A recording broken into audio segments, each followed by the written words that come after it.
आज की पहली दस्तक देने से पहले एक कहावत सुन लीजिए, मीठा मीठा गप गप, कड़वा कड़वा थू थू।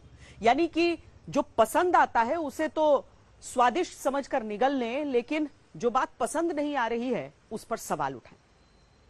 यहां सियासत के स्वादानुसार सवाल जो उठाए जाते हैं, जो संसद से लेकर सुप्रीम कोर्ट तक उठा दिए जाते हैं, उन पर हम प्रश्न उठा रहे हैं, उनके खिलाफ दस्तक दे रहे हैं। अब सुप्रीम कोर्ट पर आरएसएस से जुड़ी एक मैगजीन ने कुछ ऐसी टिप्पणी की है कि देश को तोड़ने वाली ताकतों का प्रभाव उन पर दिखता है। राज्यसभा के सभापति और उपराष्ट्रपति जगदीप धनखड़ कहते हैं कि भारत को नीचा दिखाने वाली झूठी कहानियों का मुकाबला करने की जरूरत है। लोकसभा के अध्यक्ष ओम बिरला कहते हैं, सुनियोजित तरीके से संसद की कार्यवाही रोकना लोकतंत्र के लिए सही नहीं। और राष्ट्रीय स्वयंसेवक संघ के मुखपत्र कहे जाने वाले पांचजन्य के संपादकीय में लिखा जाता है, भारत विरोधियों की तरफ से अपना अपना रास्ता साफ करने के लिए सुप्रीम कोर्ट का इस्तेमाल एक औजार की तरह हो रहा है।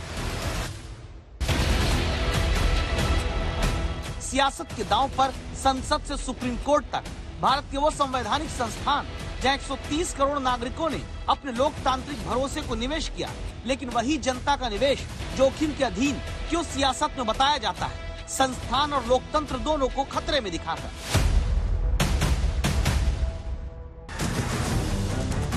सबसे पहले बात पांचजन्य की। राष्ट्रीय स्वयंसेवक संघ से जुड़ी मैगजीन जो 1948 से छप रही, जिससे जुड़े कई विवाद पर आरएसएस ने इसे अपना मुखपत्र होने से मना किया। अभी संघ से जुड़ी इस पत्रिका के नए इश्यू में जो संपादकीय छपा वो गुरुवार को विवादों में आया। इसमें संपादक हितेश शंकर की तरफ से लिखा गया कि सर्वोच्च न्यायालय भारत का है, जो भारत के करदाताओं की राशि से चलता है। उसका काम उस भारतीय विधान और विधियों के अनुरूप काम करना है जो भारत के है, भारत के लिए है। सर्वोच्च न्यायालय नामक सुविधा का सृजन और उसका रखरखाव हमने अपने देश के हितों के लिए किया है, लेकिन वो भारत के विरोधियों के अपना मार्ग साफ करने के प्रयासों में एक औजार की तरह इस्तेमाल हो रहा है। सुप्रीम कोर्ट के भारत विरोधियों की तरफ से औजार के रूप में प्रयोग होने की बात का आधार बीबीसी डॉक्यूमेंट्री का विवाद है। बीबीसी की डॉक्यूमेंट्री जिसमें गुजरात दंगों को लेकर तत्कालीन मुख्यमंत्री नरेंद्र मोदी के बारे में दुष्प्रचार का आरोप लगाया जाता है। इसी विवाद पर गृह मंत्री तक देश के ये कह चुके हैं, सत्य जो होता है इस पर 1000 कॉन्स्पिरेसी कर लो, कुछ नहीं होता है। वो करोड़ों सूर्य की भांति तेजस्वी बनकर ही बाहर आता है। ये तो मोदी जी के पीछे 2002 से कर रहे हैं और हर बार मोदी जी मजबूत होकर, सच्चे बनकर और जनता की ज्यादा लोकप्रियता हासिल कर बाहर आए। फिर सवाल है कि बीबीसी विवाद में आरएसएस से जुड़ी साप्ताहिक पत्रिका पांचजन्य ने क्यों सुप्रीम कोर्ट की आलोचना की। इसकी वजह है बीबीसी की डॉक्यूमेंट्री पर बैन मांगती याचिका को सुप्रीम कोर्ट की तरफ से खारिज करना और केंद्र सरकार को नोटिस भेजकर जवाब मांगना। इसीलिए आरएसएस से जुड़ी मैगजीन के संपादक सुप्रीम कोर्ट को भारत विरोधियों के टूल के तौर पर इस्तेमाल होने की बात लिखते हैं, जिसे कांग्रेस सुप्रीम कोर्ट की अवमानना कहती है। एक गैर पंजीकृत संस्था सुप्रीम कोर्ट की अवमानना कर रही है। ये सवाल अब देश में ये बनता है, हम सबके दिमाग में आ रहा है कि आप खुद पंजीकृत नहीं है, आप आपके टैक्सेस नहीं जमा कराते, आपकी कोई अकाउंट बुक नहीं है, आपका कोई मेंबरशिप रजिस्टर नहीं है, आप हैं कौन? चले आए हैं सुप्रीम कोर्ट की अवमानना करने।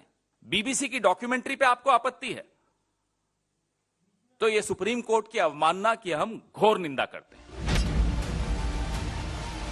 जो खुद को हो पसंद वही बात करेंगे वाली ये सियासत है। जहां राम मंदिर पर फैसला आएगा तो आरएसएस ने कहा सब खुले मन से इसे स्वीकारें, और जब बीबीसी की डॉक्यूमेंट्री पर बैन की याचिका खारिज हुई तो आरएसएस से जुड़ी पत्रिका में भारत विरोधियों के टूल के तौर पर सुप्रीम कोर्ट के इस्तेमाल की बात लिखी जाती है। ऐसा दोहरा रूप एक तरफा नहीं है।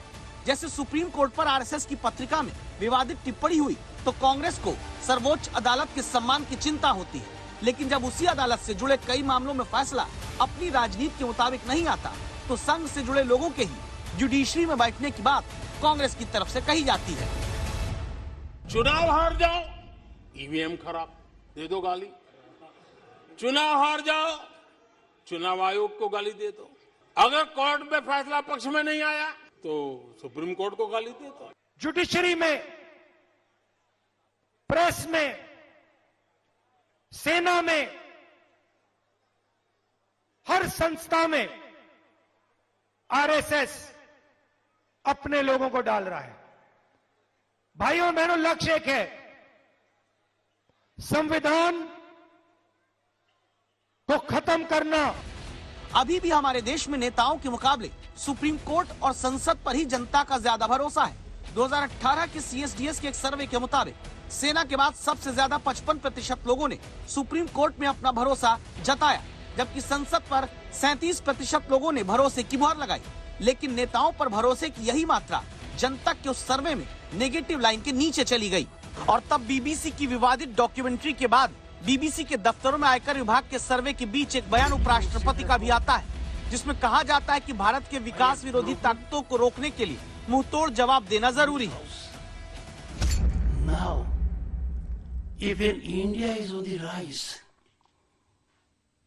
Sinister designs are there